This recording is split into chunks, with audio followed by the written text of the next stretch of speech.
Hi there, thanks for joining me. In this video, I'm going to show you a neat little trick that'll help you understand three-dimensional shading and lighting. So, one of the best ways to get a feel for how lighting affects a three-dimensional object is to actually see it happen, and not everybody has access to a 3D modeling program, but within Painter there is the surface texture menu under surface control in the effects menu, and that has this little sphere here that controls the lighting for the texture. And I was kind of playing around with this in another video for texture, and I realized that this could actually be a good visual aid for people who aren't that familiar with 3D lighting. So when you click and you drag on this little dot here, it moves your light around, and right now we have one light, and we can see how positioning the light in different places affects the lighting on the sphere.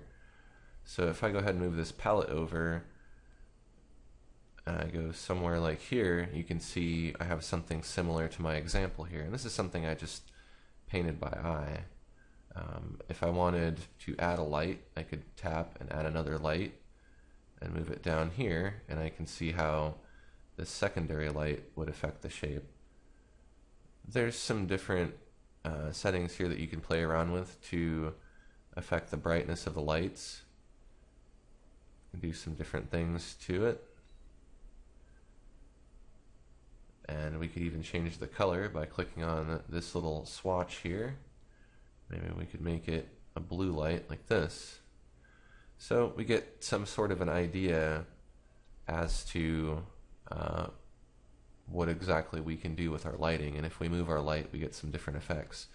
So you can imagine that maybe this is your primary light source like the sun, and then this blue is your sky reflecting onto your surface.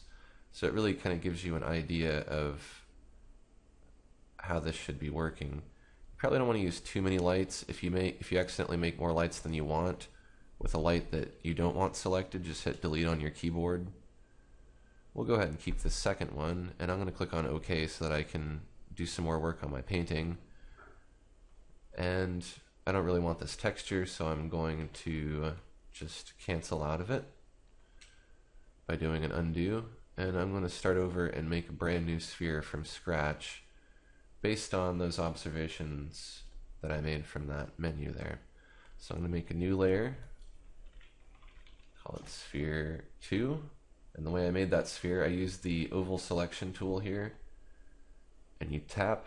You want to be about in the center of the canvas. Tap and drag, and then while you're dragging with your pen or clicking with your mouse, hold Shift and also hold the Alt key if you're working on PC, and that will constrain your shape to a perfect circle, and it will keep it in proportion so it won't stretch or squash. Because if you don't hold either of those keys, you get something like this, and that's not very helpful. So I'm holding Shift and Alt. I got my sphere. I'm going to use the paint bucket to fill it with a neutral gray color, so something right in the middle here. I'm going to tap and fill. Make sure that your paint bucket's set to fill with current color. And then I'm going to just deselect this selection by doing a Control D.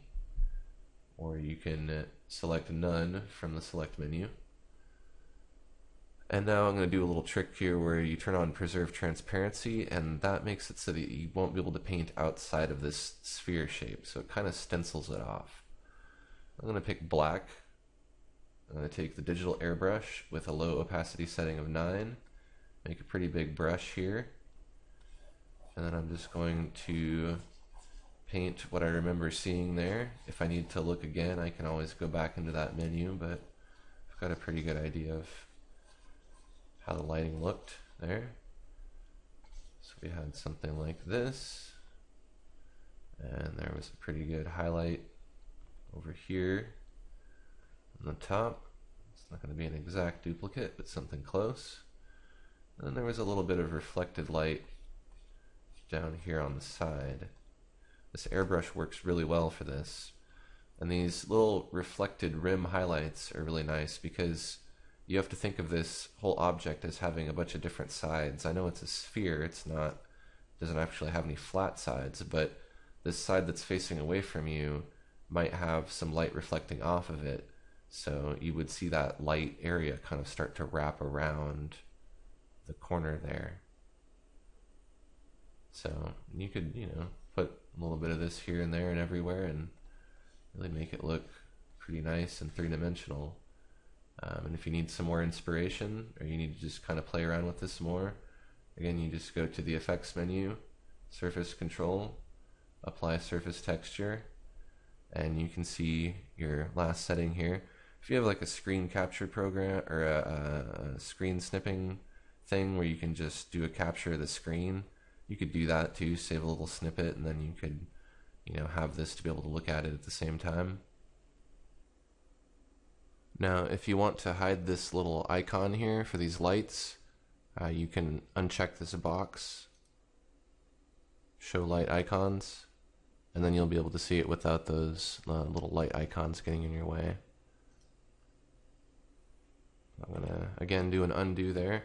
One last thing you can do to kind of smooth out all of this value that you put in here, so you can use a blender like the Diffuse Blur, and you can go in and blend it together really nicely to make it look smooth.